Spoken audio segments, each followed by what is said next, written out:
Ay, nako, tapos na Halloween. Wala nang lamayan sa sementeryo, trick or treating, at marathon viewing ng Shake, Rattle, and Roll. Yeah, alam mo, ganyan talaga ang buhay. Seasons come and go. True. So, minsan kahit masaya, di ba? May natatapos din. But we have to grow up and be adults about it. Correct. Teka nga muna. Bakit ba sa'yo napunta lahat ng tulo ng kandila?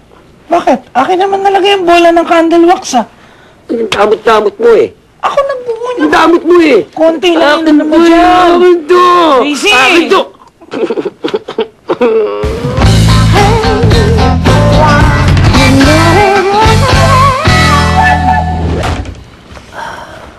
Oh, ang aga naman yata ng Pasko mo. Maigi na hindi sabay sa Christmas rush. In a few days, magmamahal na to. Gusto mo?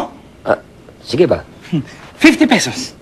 50 pesos naman, ano ka ba? Sa December, 100 na to. Sige na nga. Ho, ho, ho. May niligaw na elf at saka reindeer ni Santa Claus dito. Look who's talking. Where's Snow White? De, Amanda, biro lang. Halika, mabuti pa tumingin ka na lang dito sa catalog namin. Yung mga Christmas offers ba? Beat the rush, save some cash. Uy, magandang idea yan, ha?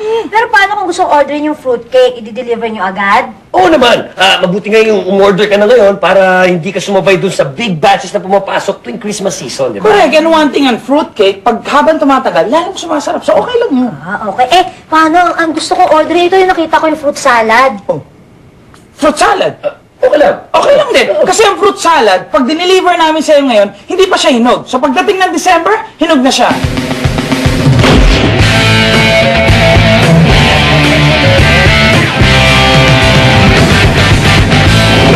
Meron akong friend para magiging malungkot, malamig ang Pasko niya. Ano kayang pwedeng iregalo? Ewan ko, pero, Miss Carol, ano ba ang ma-appreciate yung regalo pagdating ng Pasko? I don't know, pero pwede kitang regaluhan ng 2 front teeth to replace those that I will knock off right now. Miss Carol, Merry Christmas po. Mabuti pa, pumili na lang kayo dito na mairegalo nyo sa mga friends nyo. I'm sure masisiyahan sila. I don't give gifts para masiyahan sila. What's the point? I give gifts to impress them so that they will say, I am a woman of style and a woman of means, na kaya kong bumili ng mga regalo na mamahalin kahit sila naghihikahos dahil nakapangasawa sila ng batugan at napakarami nilang anak.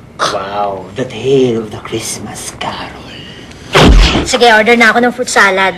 Excellent choice. Ilan? Naku, hindi ko alam eh. Kasi ang nireregaluhan ko lang naman, yung mga tao nagre-regalo din sa akin. Kayo, reregaluhan nyo ba ako?